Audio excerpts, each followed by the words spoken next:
أهلا بكم مرة أخرى. استغربت جمعية 8 ماي 45 الجزائرية في بيان لها التصريحات التي أتلى بها رئيس المجلس الشعبي الوطني عبد العزيز زياري أمام لجنة الشؤون الخارجية بالجمعية الوطنية الفرنسية البرلمان، والمتعلقة بقضية اعتذار الدولة الفرنسية عن جرائمها الاستعمارية في الجزائر. وكانت صحف جزائرية قد نقلت عن زياري قوله إن مسألة الاعتذار لم تكن إطلاقا عقبة ولا شرطا مسبقا في قائمة الشروط التي حددتها الجزائر من أجل تطبيع العلاقات الثنائية بينها وبين فرنسا.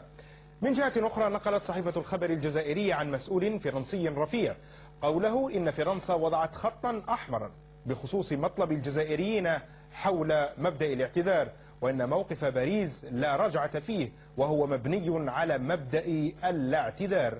للحديث حول هذا الموضوع استضيف عبر الهاتف من الجزائر أستاذ العلوم السياسية في جامعة الجزائر الدكتور عبد العالي الرزاقي. ورحب بك دكتور عبد العالي في هذه الحلقة.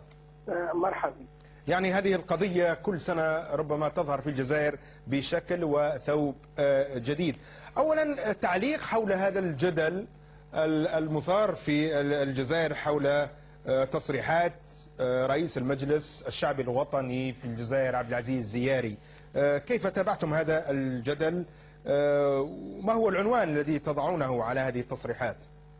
اولا هناك تصريحات هدفها هو الاستهلاك الداخلي او الخارجي، لكن الحقيقه هي ان مجرد تفكير فرنسا واعتراف الحكومه الفرنسيه بضروره تعويض المتضررين من التجارب النوويه هو اعتراف رسمي بالجريمه الفرنسيه، فاذا خطوه اولى نحو الاعتذار. اعتقد هذا مهم جدا، بالرغم من ان عدد الذين سيتم تعويضهم هم 500 من 27,000 بمعنى 2%، ومع ذلك نستطيع أنه نقول أن الخطوة الأولى في الاعتذار هي الاعتراف بالجريمة، وأعتقد أن هذا مهم جدا يجب أن ننظر له من ناحية. أما أنه يعترف ساركوزي أو يعترف فرنسا أو تعتذر فرنسا عموما، فأعتقد ستأتي الخطوات القادمة. الآن فرنسا، الوضع الاقتصادي الفرنسي الآن، كثير من المؤسسات الفرنسية موجودة في الجزائر وهي مفلسة، والجزائر عادت الاعتبار لهذه المؤسسات، وأعتقد أن فرنسا ليست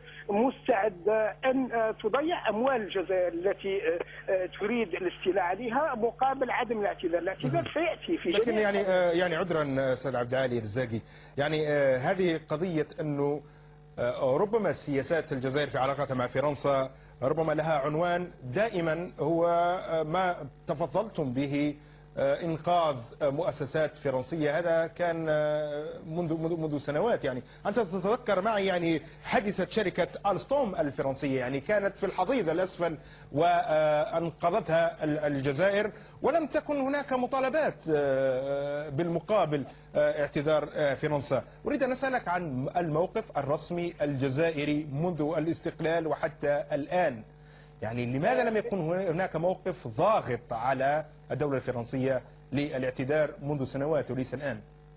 مع الأسف الشديد الجزائر منذ 62 حتى الآن لم تكن هناك طلبات رسمية من طرف السلطات الجزائرية للسلطات الفرنسية بالاعتذار، فإذا لا توجد جهة طلبت الاعتذار. لماذا؟ يعني هذا يعني جوهر سؤالي، لماذا؟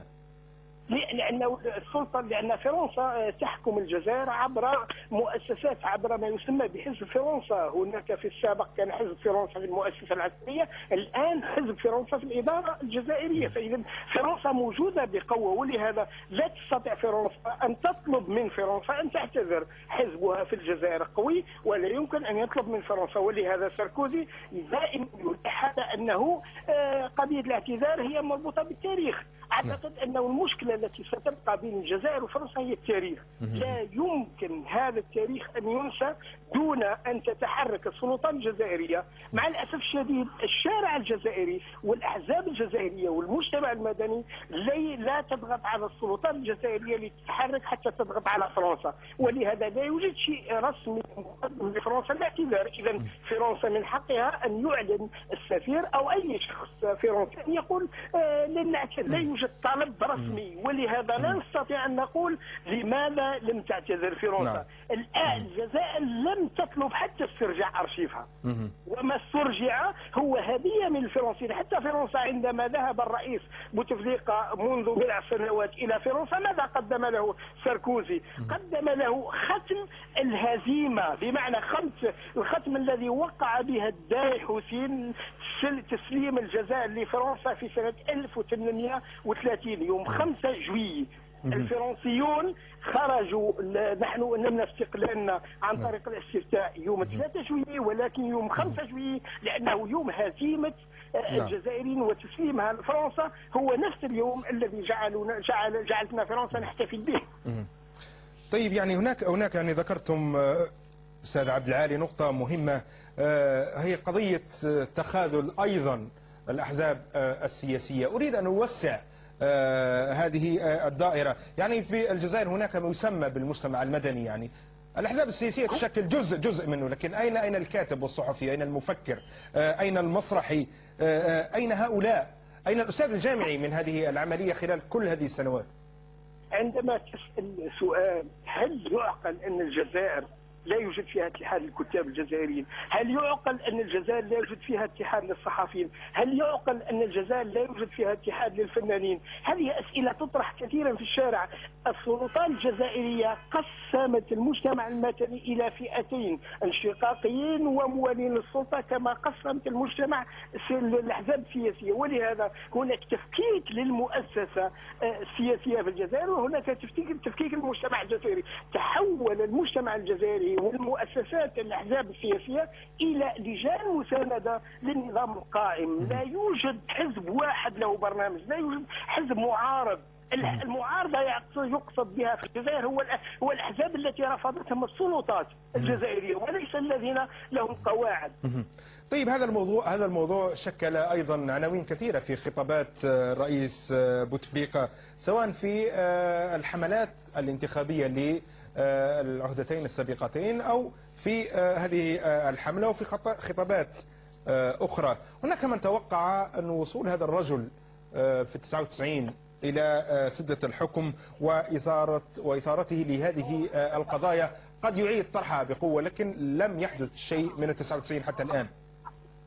اولا عندما جاء الرئيس بوتفليقة في 99 جاءت به المؤسسه العسكريه حتى يكون غطاء مدنيا لمشاكل والصراعات الموجوده. ولهذا الان الرئيس عندما جاء استمر بنفس المشروع. انا لا اتصور في بلد فيه تعدديه ان هناك برنامج رئيس يستمر 3 عهدات دون ان يكتب البرنامج، دون ان نعرف متى ينتهي البرنامج. الاحزاب التي تسانده، الاحزاب الكبيره الثلاث التي تسانده لا تسانده على برنامج معين، لا تسانده على مواقف معينه. اعطيك مثالا في الجزائر عندما نتحدث عن الفرنسيه نحن نتحدث عن تراجع كبير في الفرنسيه، حتى ان رئيس الجمهوريه عندما يذهب الى دول اسيويه ليست لها علاقه باللغه الفرنسيه ولا بالانجليزيه، عندها لغات اخرى يجد يتحدث يخاطبهم بالفرنسيه. اذا هناك تسويق للفرنسيه في المؤسسه العسكريه،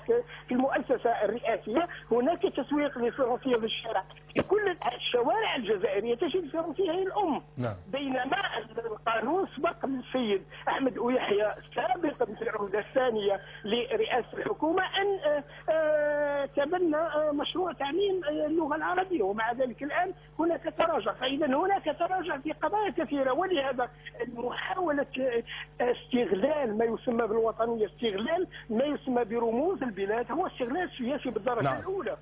أشكرك جزيل الشكر أستاذ العلوم السياسية في جامعة الجزائر الدكتور عبد العالي رزاقي على هذه المشاركة. كنت ضيف البرنامج عبر الهاتف من العاصمة الجزائرية الجزائر. انتهت حلقة اليوم. مشاهدينا الأعزاء، أستودعكم الله وإلى اللقاء.